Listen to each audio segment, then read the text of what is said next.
How's it all going, sir? You did a 12-month full grow out, so doing the full beer package day. Yeah. I'm really liking the length these days. It's you know, when it's sort of shorter and it's fucking curls up and it's getting a good weight to it. Yeah. Josh has a little beer competition every year, and I'm super competitive, so maybe I'll get into that one day. Oh, mate, yeah, there you go. So, big thing is we'll do what we always do at Barbers at Brendale. We'll just clean you up a little bit on the head, give you a nice fade out. Once the fade's complete, then we'll get into a full beer package. We'll use the Jericho products. We're going to use Pride today. 9 times out of 10, the reason why I always go for that product is it's the smell that we all love, and it's also the aesthetic with veterans and just doing the right thing. And it's really cool because obviously you've got the little Australian flag and we all love it. So yeah, that's a good one. I love Pride. Yeah, and with your beard trim today, consultations, everything in the barbershop. So we're just going to do like a nice line on it, trim your beard, your mustache, just that little bit so it's off your lip. Yeah. Give it a good blow dry, get the emulsification with the products. And the great thing about Josh's products is not only they're good for the beard, they're amazing for the skin.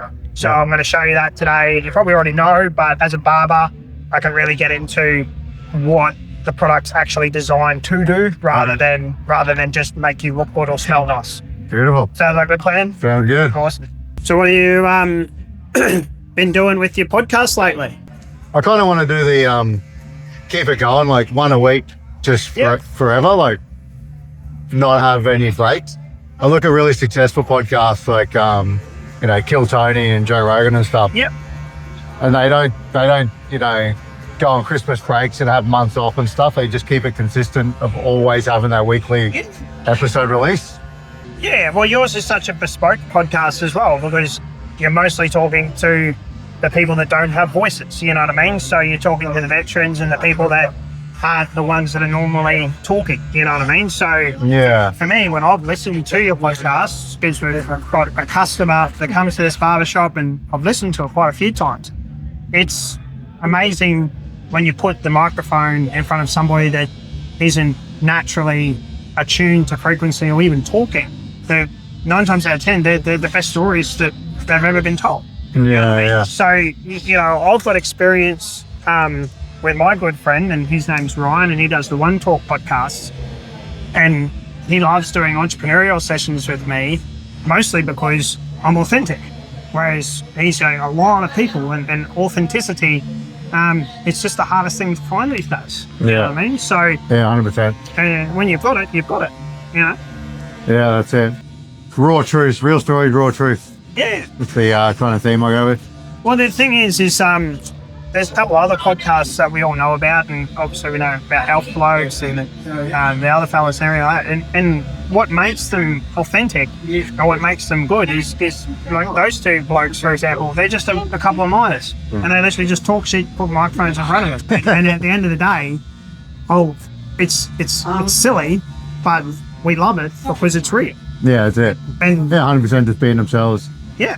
And that's why when I listen to yours, I don't listen to it as a barber because obviously I've got a PhD in talking.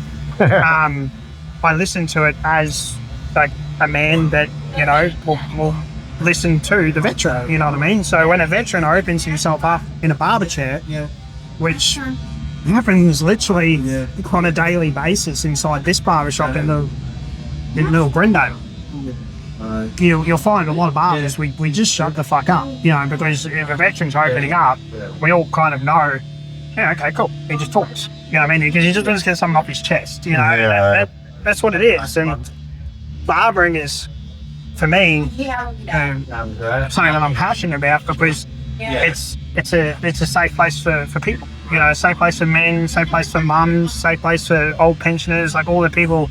And the culture of this little business is exactly that. It's just safe, you know what I mean? Like if you've got something that you want to talk about, you talk about it. A little boy comes and sees me yesterday and it's taken him 6 haircuts and he's deeply autistic, but his mum brings him to this barbershop because we're nice enough to do it. You know what I mean? Whereas in a shopping centre and all these other shops, he's cast aside. You Yeah, I mean, I'm not trying to compare like a veteran to autism. I'm not doing that. But what I'm saying is that You definitely can. yeah, but what I'm saying is that if you're really honest, we're all deeply fucked up somehow. It doesn't matter if you have served or if you haven't served or whatever it is. 9 times out of 10, when you're dealing with a veteran, he just wants to be heard. He just wants to talk. He just wants to have a beer. He wants to have a chat, have a nice haircut. Yeah. These are the things that we try to achieve, you know?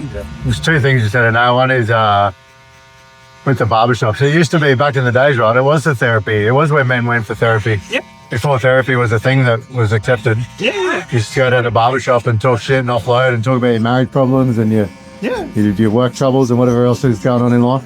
Yeah. And that's why I'm so passionate about what you're doing and how you're doing it, is because you're doing it in a format, and I'm sorry to say it, but like you're doing exactly what we do as barbers, but you've figured out how to do it in a way that targets those people that aren't naturally going to fucking talk. Yeah.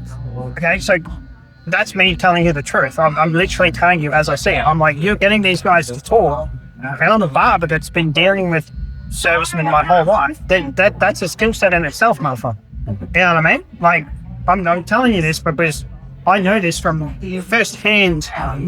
Like, you know, like most guys will be serving in the Australian Army and they won't even tell you that they're a soldier. You know, and then, but you can tell by the haircut. You see what I'm saying? Like, yeah. And this is real and it's authentic, you know, and now that somebody is actually out there doing it, keep to the channel, mate. You know, don't change for anyone. Yeah, cheers, bro. Yeah, mate. A lot of the stuff, like you were saying before with alpha blokes and that, and my conversations are just real and raw. It's like, it's giving you that, you know, like we spend less and less time with our friends these days, right? We're also isolated and siloed. But, you know, when you have those conversations with friends, it brings you that joy and comfort of you know, shared experiences and having a laugh together. And when you're watching 2 blokes have those conversations about your service and dumb shit they did and maybe struggles they've had, and you can relate. So it's like you're there in the room with them, you know, just hanging out. Yeah, 100%. And be the voice that is heard, you know, like be the bloke that actually stands up and says, you know, life is hard. You know, like if you're going through something, whatever the fuck it is you're going through, you're not alone. Because that's what deeply is like emasculated about society, is that none of us talk. You know what I mean? We just keep that, and then the second we do talk, it's like, oh, it's toxic masculinity. It's like, no, it's not. It's just a man that's trying to get something off his chest. Yeah. You know? I think with the amount of fakeness and the influences that are, you know, they are fake, right? They're all just fucking talking shit to get money.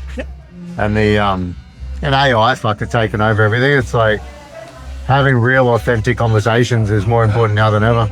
Yeah, but then that's what I'm saying. Like, look at us 2 pair of dickheads. We're in a barbershop talking about Josh's products and how we're going to fucking change the world. You know what I mean? Like, it's like, I've been told 1,000,000 times that barbers should have podcasts, but I'm like, we've been doing this since the day that we started cutting your fucking hair. It's not anything new. You've actually got the time to do it. I don't have the time.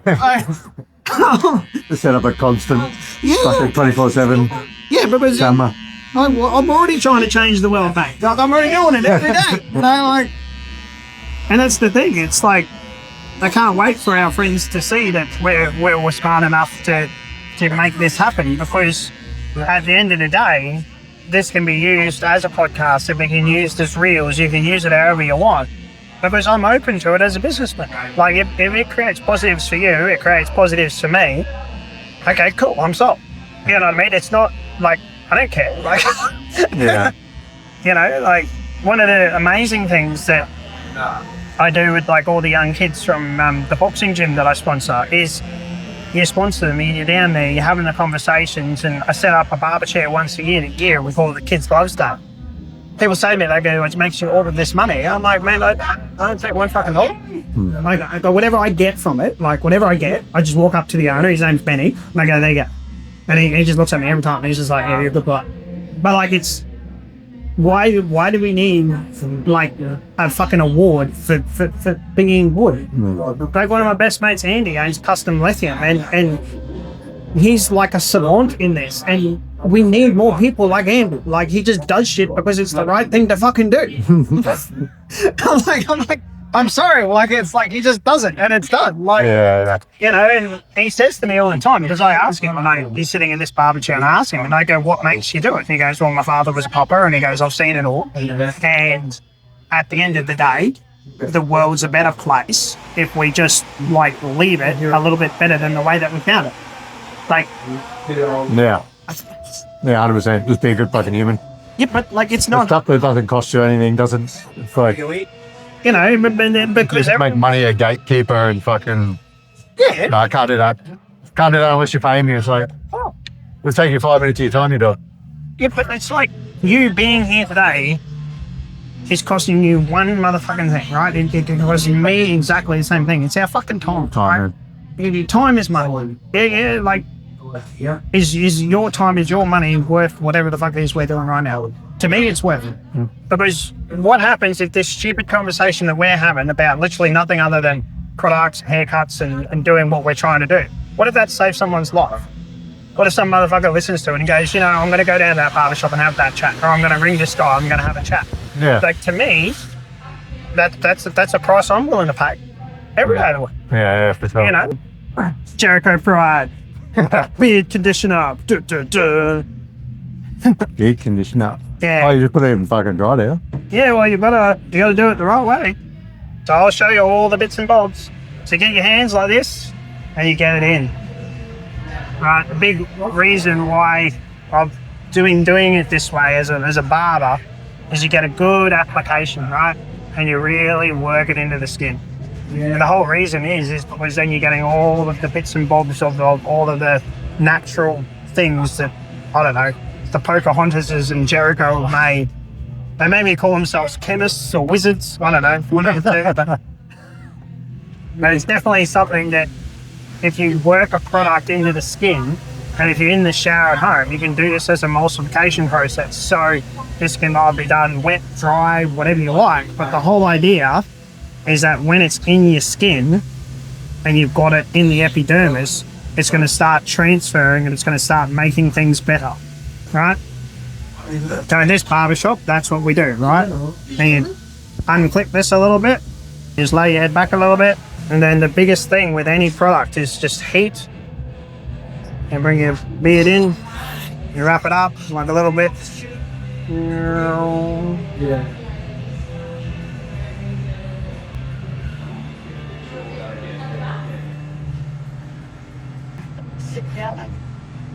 You let it sit, and all the warmth in that.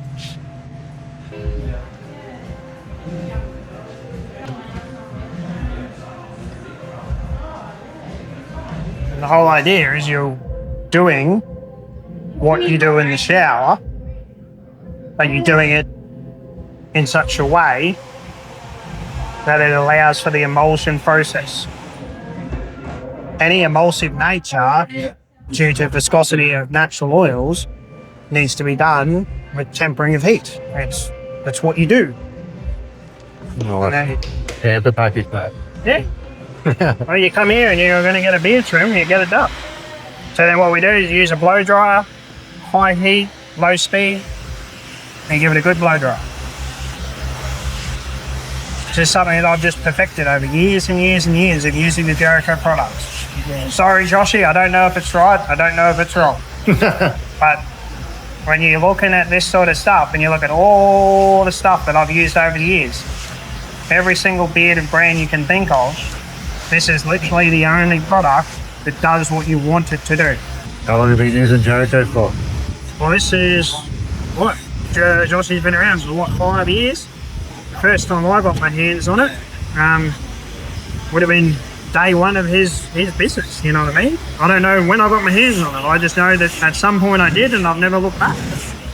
I've never used any other beard product. No, but you can, this is the thing with Josh, and this is what I love, is that you can compare his product to anything. I encourage you to do it, right? And then you go and get that product and you go and spend whatever you want on it. And we don't need to name them because, you know, it's probably illegal. But at the end of the day, that product will fall short because you can't contact the man or the woman that has made the product, right? So at any given point, I can get on the phone, I can text Joshy or one of his, you know, witches or one of his wizards, and I can literally have a conversation and say, like, why the fuck isn't this working? And they will literally be like, oh, it's because of this. Or you can literally go see them at North Lakes, and 9 times out of 10, they're there going through anything that you need help. So at the end of the day, you try and tell me a better realm of like customer support than the actual CEO and the actual people that are making the product. Yeah. You know what I mean? There's one thing Joshy was, he said on the podcast is one thing that he refuses to stop doing is personally answering all emails and texts. Oh yeah. For the reason why is because he actually gives a shit. Yeah. You know what I mean? And you pop your head back up and then you can actually look at the beard. Now, I'm not saying that your beard wasn't nice, but I'm just definitely saying to you that you can see the difference. Like you can see in this beard what the work's got to be done. We've got to trim it so that it all falls down in that natural shape. We've got to line it up. This sort of stuff, this is what we call in barbering, this is what we call disconnections. Like you shouldn't see that in a beard. You see it so it falls like a waterfall. Yeah. And that's what we're going to be working on today. And then once we get all of that, all right, and once you're happy with the beard trim, that's when we complete the emulsion process with either a balm, a butter, or an oil. 9 times out of 10, you can have that conversation very easily with a customer. You ask them what they're trying to achieve. And normally I say, with your balm, that's a strong structure. With your butter, that's a softer structure. And then with your oil, that's the softest structure. So it's literally just comes down to the stickiness. I think Joshy said to me one time, it comes down to do with avocado oil. So there you go. I don't know what it is, but I don't think I need to know. But that's literally what it comes down to. So when you look at this beard, you can see where the length is, and you can see here. So all you do is you get your scissors, and you just come down the side, and you're just trimming it in, so it gets a nice warm shape to it. It's not hard to do it. At the end of the day, most barbers will fuck it up because they'll try and make the beard perfect. Beards are not perfect. They shouldn't be seen as a perfect grooming package. You want to make them nice and neat.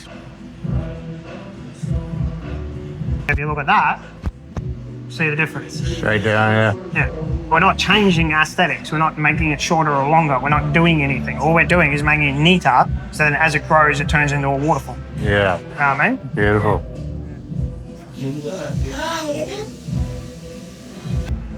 You find a lot of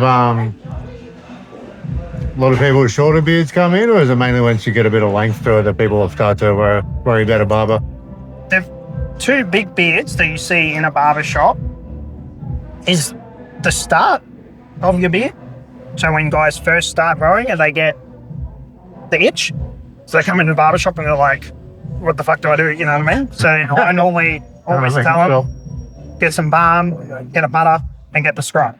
And I say, go away and play with the products, get it working, then come back to me when you've actually got a beard. And then when they've got enough length, like we're talking anything from basically 1 inch of growth through to 3 inches of growth. That's the most beard trims that you see. And then from 3 inches to what you've got or what I've got, that's what you call like a gentleman's beard trim. So there is no in between. You know, because normally if they get to 3 inches and they don't like it, they'll just shave it off. Yeah.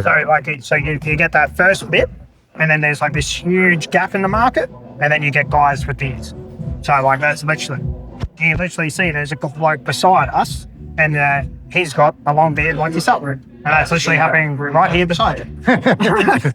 So it all comes down to what you're trying to achieve, and that's the thing. Like a beard like yours. Obviously, it's taken you a long time to grow it, but you're not at that level where you have, I don't know, really fallen in love with what you want your beard to be. You're like, you're doing that exploration. Yeah, trying to work out what it's going to look like. Yeah, like my beard, what was it? So 3 months ago, my beard was like literally down to here, right? And Joshy knows that about me because I chop it off. I always have. But once your beard gets to a certain length, you get like protective of it. You know, it's like a child. You know what I mean? So, you know, and that's the thing is you're about to get into that world because then your beard will be something that you get very like thinking about. You know, and you'll start thinking about more, and that's what it all comes down to.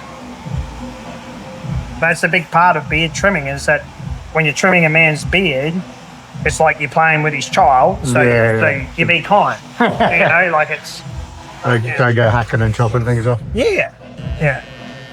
And making a beard look nice, as we can see in this video today, is 9 times out of 10 a completely different substructure to going in and doing like a full beard trim. Beard trimming, like completely resetting a beard, that's a completely different skill set to making a beard look nice. You know what I mean? So you got, you know, you could almost call it like a restyle. So this here isn't restyling, this is just looking at what you've got, making it nice, making it transparent, moldable, shapeable, you know, a little bit of product knowledge. Once you get all of these things, life gets a lot easier. You know, like it's... Yeah, definitely good in that initial stage, so you're not winging it, right? Yeah. But that's the thing, it's like any man, and I encourage them all to come here, like any man, you know, come see me, Janae, Mindy, one of the Joels, or even the apprentice. And the whole idea is you just come in, get your beard trimmed, and get the modifications starting to happen so that you trust somebody. Yeah, that's normally what it comes down to. If you can't trust somebody, then how are you meant to let them trim your beard or talk to your kid, you know? Like I've got a daughter, and I'll say to anyone, you know, for you to meet my daughter means I trust you. It's like for a man to let you trim his beard, there's an element of trust in it. Yeah. You know? You don't just rock up to any old barbershop. Yeah. And that's the thing. It's the main reason why I've done a lot of work with Joshy over the years. I've done the CMC and I've done all these bits and bobs is because, you know, he knows me, trusts me. I've even trimmed his beard a few times. Like it comes down to the thought processes, you know what I mean? And that's what it always is, you know? And if you know anything about it, it just comes down to shaping things and making things nicer. You know, if you hack the shit out of the man's beard, you'll never see him again. But if I fuck up your fade, 9 times out of bloke say, oh, you know, fucked up the fade, come there. Yeah, but if you mess with like beard up, man, you like he will detonate you. Like it's, you know, I know it's hard, but like it's like building a V8 supercar. If you fuck up one bolt, the engine will explode. It's the same as a beard trim. And this is what I'm doing right now. This is a very old skill set. You know, it's not seen very much anymore. This is called razoring a beard. The main reason why we're doing that is you just get rid of all your flyaways. It's very old skill sets. A lot of barbershops don't teach it because it's just been forgotten. You know what I mean? How long have you been a barber for?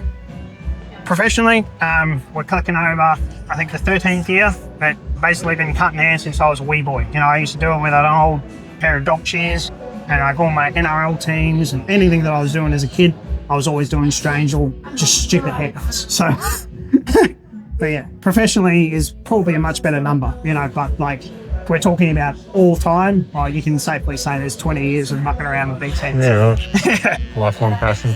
Yeah. But it's not a passion that I'm trying to, you know, make a lot of. I don't know. I'm not after the money. Like it's what makes me happy is the smile or the communication or that thing where the customer comes back so many times, you know their name, you know about their kid, you know, and then they bring their son here for his first haircut. Like these are the things that get me out of bed. If you physically just give me money, I probably would never have started cutting hair. Yeah. You know? You wanted to feel like home, huh? Hey? You wanted to feel like home. Yeah. And then going home, no, I could walk in, wave to everybody, yay. Yeah. So when you go to your favourite coffee shop and they all remember your name and what your order is, and rather than, I used to love that about my coffee shop in Paddington. Yeah. I'd never have to tell them what I wanted. They'd just already start making it when they saw me coming. Yeah. Which one is that in Paddington?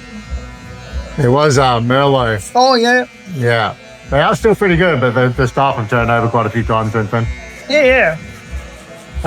We've got some great coffee shops just here in Brendale. You got Cubby House, you got Crown Rules, and you got Gorilla Grind. And they've all got different types of people that go to them, you know what I mean? So you've got different cultures, you know. And this part of the process is just getting it to look like a warm shape so you can see what it's going to look like when it's messy. Oh, yeah. You know what I mean? You're getting it into a shape now that you're happy with. You know what I mean?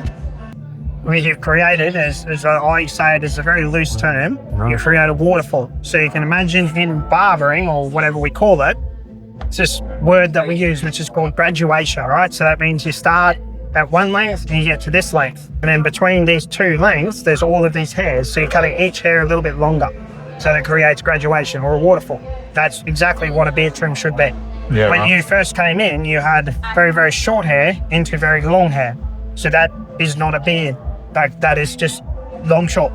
Like, so like if you want long short, then do that. But like long short will never look good over a long period of time. You know, over time, once this gets longer and longer and longer, then these get longer and longer and longer. And then that's when you just do like a little step fade there. You know what I mean? So then you have like the sideburn rule where you come down and about here is where your sideburn ends. So you fade, fade, fade, and it's nice. Then from there to there, so a little taper, and then literally from literally a line, you can imagine that it all just blends into this huge, long, flowing beard. Now, the longest beard that we have that comes into this barbershop, no word of a lie, is literally here. Right? And like, it's, you have to be like a savant of hair. Like, you blow dried and blow dried and blow dried, and you gotta groom it and you gotta do everything. And you never get it right. And that's the thing that people don't understand about beards, is you're not aiming for fucking right. You're not aiming for perfect. You're just aiming for good enough so that it looks the same way the next day. You know what I mean? Like, I would 100% tell you that you'll wake up tomorrow, you give yourself a scruff and give it a brush, and this beard will look like this tomorrow. Okay. Like, that's what I sell. Grooming with Joshy's product, meaning that you can modify. So say with a beard like yours, if I was to put a grooming product in that, I'll be putting more of a balm in. And I'll show you right now. The main reason why is because that gives you a little bit of a substructure. So is that happy to do that right now? Yeah. Back a little bit in, and I can show you what it does. So you just get the product, just open it up, like anything, you just get a little bit. So look at my finger, like it's a little bit. You're not getting the thing, and you know, you're just getting a little bit. And again, you put it in your hands and you rub it, you emulsify it, right? And then you watch what happens with the skin. You get it all, rub it. And then you shouldn't see anything. See nothing. There's nothing there, right?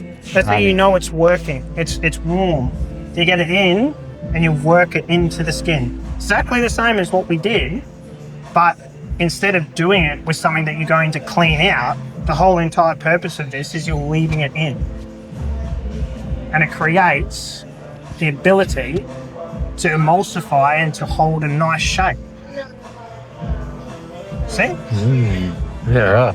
Right? And then when you do all of this stuff, like Joshy sells a whole heap of brushes and combs and anything. You can literally get anything you fucking want. I love using spider brushes. This is what I use as a spider brush. Barbers love it, right? So you get in and you just brush it, right? All it does is you're annoying the beard hair. You're telling it what to do, right? And then you flick the brush in underneath. Flick it out. Flick it out. Flick it out. See? Yeah. Same here. That's good. I used to be like, when I put balm in, I'd just put it flat over the top because I'm scared of ruffling it up. But it's just to rub it right in there. And that's what I'm saying. This is structure. If you want less structure, use the butter. If you want even less structure, use the oil. Like, it comes down to what you're trying to achieve in your beard. If you woke up in the morning, you're going out and having a coffee with your missus, and you more and want something to make it look good. But if you're going to work, don't put the fucking good shit in. Just put a bit of oil in. You know what I mean? Like, who you're trying to impress at work? Have you got a fucking boyfriend? You know what I mean? Like, it's I'm not saying that about them. You know, but like what we're trying to achieve here is understanding quality and what the product is. Yeah. The butter's more for like overnight conditioning, is that correct? Essentially, yeah, because anything to do with butter is, you saw how much work it was, right? To emulsify. Butter, you don't have to do that. You just put it in your hand and it's done. But then it's not going to have the same adhering and the same structures. That's really what it comes down to. And then when you look at it all, and you look at it from even that, I don't know, forensic level of like compounding pharmacy, what you're looking at is you're looking at structural elements that are all made in a certain way to achieve a certain result. So when you look at a balm, you're achieving a certain result. When you're looking at butter, you're looking at achieving a certain result. When you shampoo and conditioner, you're achieving a certain result. Don't pick up a product and go, it's not doing it, if you didn't read the fucking product, you know? But then you look at that and you see all the hair now, instead of having kinks and lines and all that sort of stuff, it's just straight. The reason why is because we made it straight, okay? See? It's still got natural kinks to it. There's nothing you can do to change that. You know what I mean? It's like my beard. Like, to get my beard to look nice, this part grows in, that part grows out. So today, just spent last 15 minutes blow drying the shit out of it before we got in. So it actually looked half decent. It did not wake up my wrist. Yeah, exactly. But that's what it comes down to. And then when your beard gets to the length that you want it, whenever that happens, you know, 12 months, 16 months, 24 months, you get to this point, you go, okay, I'm happy with it. That's when I come in and you shovel in the bottom. And you change it, and then all of the hairs under here, you cut them all in nice and neat. So then you've got an actual beard that is presentable. Yeah, right. You know? So is there any other questions you have, sir? How often would you do that? For like the sort this systematic? Yeah. So obviously you had a 12-month window. Did you have many beard trims in that 12-month window? I had a little one at Jericho in October, and maybe one in August. Cool. So you hit the nail on the head. So you've got to basically grow the beard first, right? You come to a barber, and our job is to shape and provide structure. If you've grown a beard that's that long, we can't provide the trim or structure. So 9 times out of 10, every barber will say the same thing. Grow me a beard, then I can trim it, right? Don't come to a barber with hopes and dreams and ideas, because we're not a car salesman. We're not going to do that to you. Like, what we'll try to achieve is literally what you've got, but in a neater version. And then obviously education. So to teach you how to use products, and then you take what you want. And then, as I always say, if it's not right, bring the product back to me, I'll keep it. And then you take a product that works. So say if you start with like an oil and you're like, oh, the oil's not working, but I've still got half it. You bring it back to my barbershop, okay, but sweet. And then you go look at the next product and I just sell it to you for what Joshua was selling it to me for. I just don't put a mark on it, because that's what community is. You know, and then once you get it right, then you're right. Then every time you're coming in, you're getting your beard trim, your haircut, you're getting the fucking products that you want. And to me, that's going to build a culture in not only a company, but that's going to build a culture in barbering again where people feel safe. Yeah. You got the whole package there. You got And there's nothing better than finishing it all off with a good old Barber lager. Because this is a home growing over here at Hip Hops. I made my own beer. It's the thing. Every time you come and get a service in this barbershop, you get yourself handcrafted Australian lager. There you go. Yeah, Barber lager, mate. Nothing like chair beer, fresh cut, the hot towel, the cold beer after a long week. Got that right? That's it. Very Australian. Yeah, but this is what it is. Are you happy with it all? Yeah, mate, looks great. Yeah. So that's what it comes down. That's good too. That's why I invited you here, because I was just sort of like... You saw how shit my beard looked? It wasn't the fact that it was shit, it's the fact that I could pick it that you didn't have a home for your beard. Yeah. So to me as a barber, and this is my business and I'm a single father, I am trying to make the world a little bit better than the way I found it. So that's why I do it. Beautiful. Love it. Cheers, brother. Thank you, sir.